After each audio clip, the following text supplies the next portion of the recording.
The GLP-1s definitely do a great job with weight loss, but did you know that they can actually cause bone and muscle mass loss? So today we're going to talk about why that is, and most importantly, how you can prevent that from happening. GLP-1, or glucagon peptide 1, that's a mouthful, right? Is an intestinal hormone that's secreted after eating to increase insulin secretion, which helps to keep our blood sugars normal. So because of that, these medications actually really help with diabetes, but they also help with weight loss, which is what a lot of people are using them for along with their diabetes. Now, how they do that is they activate the GLP-1 receptors in the brain. This helps to regulate the brain's hunger signal, and it actually helps to make the stomach empty slower than it normally would.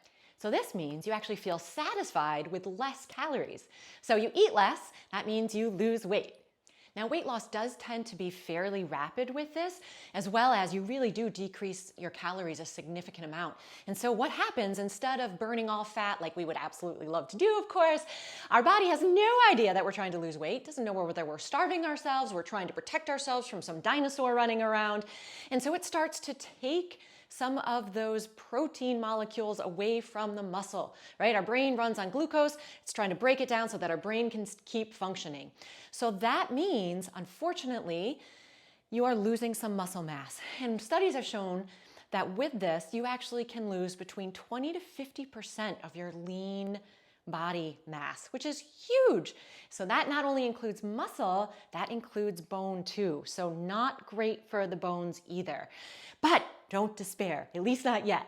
There's actually two things that you can do that are going to really make a big difference for this. Since the current theory shows that weight loss is occurring because we're eating less, we're going to take some research from dieting.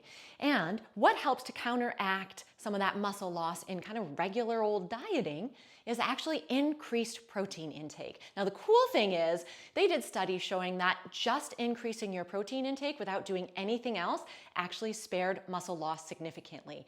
The amount that you need to do is approximately 2.3 grams per kilogram of body weight. So sometimes that's a little difficult to calculate. So you can roughly do 35% of your calories should come in from protein.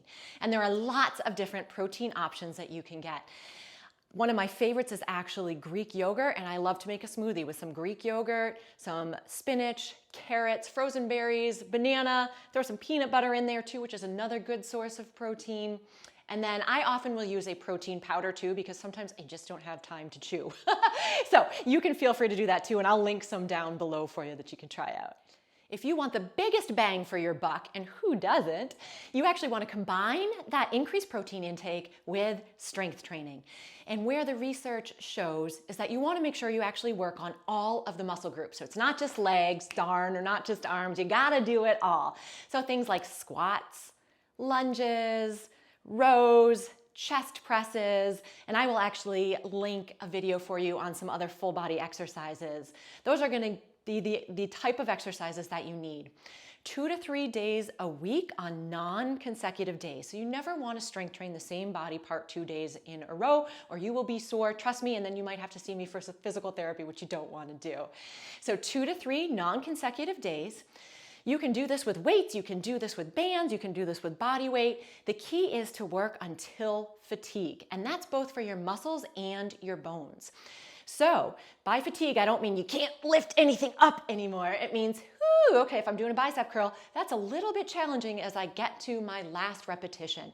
You can, like I said, lighter weights, heavier weights, whatever feels better for your body. If you're just starting out, I generally recommend lighter weights and go towards a little bit higher repetition, maybe 12 to 15, something like that.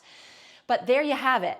Increase protein, do your strength training, and you are gonna be feeling and looking awesome.